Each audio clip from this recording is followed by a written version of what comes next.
You ever get woken up by the sound of something so out of place, so downright ridiculous that for a second you're not even sure you're awake? That was me. 6:02 a.m., half dreaming about pancakes when this unholy metal-on-plastic racket ripped me out of bed. I stumbled outside, still in my sleep shirt, and there she was, Karen from the HOA swinging a claw hammer like she was born for demolition. And what was her target? My pool filter. She wasn't just breaking it, she was destroying it, plastic shards, flying water, shooting out everywhere. Her face twisted in this weird mix of rage and smugness. It's illegal, it's ugly, and it's not on the approved HOA plan. She screeched loud enough to set off the neighbor's dog. I remember just standing there, brain still booting up, thinking, "Lady, you have no clue what you've just done." See, that filter wasn't just for the pool, it cooled the underground server hub that ran every smart system in our neighborhood. Security sprinklers, thermostats, the main gate, you name it. 5 years back, I helped install the backbone back when the developers wanted to cut costs and gave me a little contract to maintain it. The cooling system got tied into my pool setup, which suited everyone just fine until HOA leadership changed hands and predictably forgot all about it.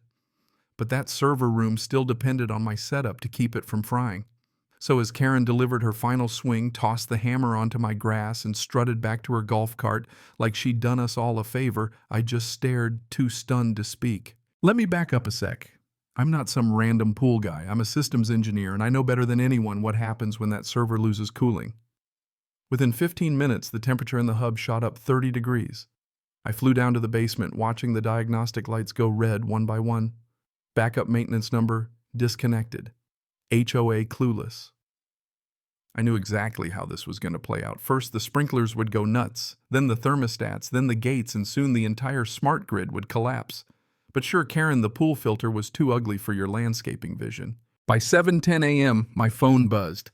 Dan across the street works nights, sleeps, days, texted, "Bro, my smart blinds won't close.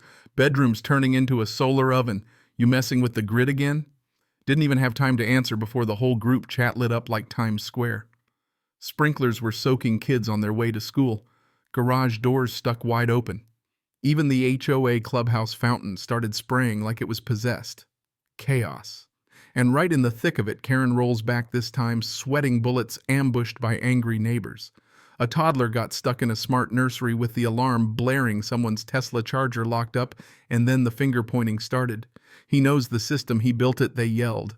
Karen spun toward me, eyes wild. "You did this. Sabotage revenge for your illegal equipment." Honestly, I laughed. Not because it was funny, but because it was just so off the wall. I pointed at the mangled filter on my lawn. "You smashed the only thing keeping your precious server alive. You didn't just break a rule, you broke the neighborhood." She blinked, totally lost, so I walked her to the access panel, punched in the code, and opened it. The blast of hot air nearly knocked her back. Cables blinking, lights, a labeled diagram right on the wall, cooling duct from the pool all running into the server. "That's what runs 60% of everything around here," I told her. She stared, finally quiet for a split second before shifting gears. "Well, it should have been labeled. That's a safety issue." "And you didn't get permission for the filter's appearance," she snapped. "That was it for me. You think your paperwork trumps 80 grand in infrastructure damage? This isn't just an HOA issue now, it's a city violation, maybe even state level." What does she do? She tries to run, not away, just back to her golf cart. But the gate and smart systems are dead. Her cart won't start, and the alarm starts blaring. HOA radio bursts to life. Server failure code mismatch. Someone muttered, "Should have left the filter alone." Karen, and honestly, I couldn't have put it better. I didn't stick around to watch her meltdown. I just went inside, started writing up a formal incident report with all the logs, because now it was out of my hands. Except, of course, it wasn't. That afternoon, the HOA tried to sweep the whole thing under the rug. I got this pathetic little email. No greeting, no explanation, just a two-liner blaming unapproved pool modifications for a minor outage, claiming everything was resolved. Meanwhile, the neighborhood was falling apart, gates locking up during school drop-off. A diabetic neighbor nearly lost her insulin because her smart fridge glitched. A business owner's router overheated and died. But the HOA deny, deflect, disappear. Classic. Karen, meanwhile, started doubling down, parading around the neighborhood with printed flyers. Actual flyers, claiming my equipment was a surveillance tool and that I was running unauthorized modifications. Some folks even bought it asking me about secret wires while I walked my dog. Irony was, she was the one who broke the system, and now she was accusing me of sabotage. But behind the scenes, my old friend Melanie, a former board member, fed me updates. Board members were panicking, some too clueless to admit they didn't understand the tech, others terrified of a lawsuit. They tried to blame me, but they had no leverage. And as the server teetered on the edge of total failure, my emergency alert went off, core temperature exceeded, system failure imminent.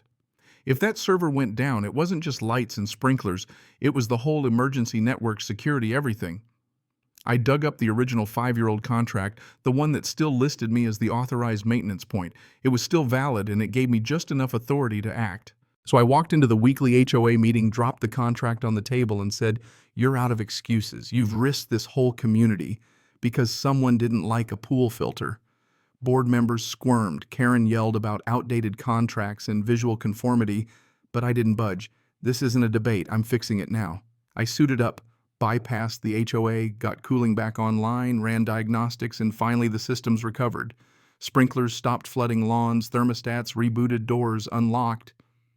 Later that day, the HOA tried to slap me with a violation for disrupting operations. I framed it. But Karen wasn't done. She installed hidden cameras around my house, slapped with her name on them like a calling card. I hacked the feeds, redirected them, and let some tech buddies watch the Karen channel. When a fake HOA repair crew showed up, directed by Karen through her walkie-talkie, I caught the whole act on video. That was the last straw. I put everything together, footage, server logs, the works, and posted it to the neighborhood forum. It exploded. Residents demanded her resignation. And when a cybersecurity friend pointed out that this could be federal tampering with critical infrastructure, I handed the evidence to the authorities. Karen went ghost. No more patrols, no newsletters, nothing. The HOA board was rattled, called an emergency meeting, and for the first time in ages, neighbors told their stories. Failed, door locks, botched, garage access, flooded yards. When the city inspector showed up, he found code violations everywhere. Outdated, fire suppression, sketchy wiring, busted irrigation. The clubhouse was shut down, live stream started, and the HOA's last grip on the neighborhood fell apart. Karen tried one last comeback, a dramatic newsletter blaming cyber attacks, calling me a rogue contractor, accusing board members of sabotage. But then someone leaked HOA chat logs, showing her faking receipts, deleting records, and using community funds for her personal spa. When I revealed her hammer destroyed the alert system meant for emergencies, the city froze the HOA's accounts and called a vote. Over 300 people showed up, popcorn and all. Karen ranted about maintaining order before getting drowned out by booze, and hilariously a toddler yelling, boring the vote. 92% for removal. As she walked away, the newly fixed sprinkler system nailed her in the back, and the whole crowd tried not to laugh. With Karen gone, things changed. No more random citations, no more paranoia. The HOA desperate offered me a consulting contract, monthly retainer budget, and final say over the tech. Turns out the expired land agreement meant they'd been using my property for the server illegally. They paid up reimbursed damages and swore off another Karen for good. Karen was charged with fraud and unauthorized surveillance. The judge just shook his head. "You nearly destroyed a server hub because you didn't like the way it looked." The neighborhood rewrote the rules, surveillance banned, unless city-approved fines capped all meetings live-streamed. They called it the Karen Clause, passed unanimously. I could have quit, but seeing the community pull together convinced me to stay. I redesigned the infrastructure, added fail-safes, and for a bit of poetic justice, painted the new filter housing bright pink, complete with a sign, "Karen Proof. Please do not hammer." Rumor is she tried to start a new HOA across town, but even next door banned her. Last anyone saw, she was fighting with a city inspector over a koi pond. Now every time I hear my pool pump hum, I smile. That's the sound of order restored, and a reminder sometimes the best revenge is just cool, quiet competence. So what do you think? Was I right to take a stand? Where's the line between order and overreach? Let's hear your take on what really keeps a community together. Comment below and join the debate.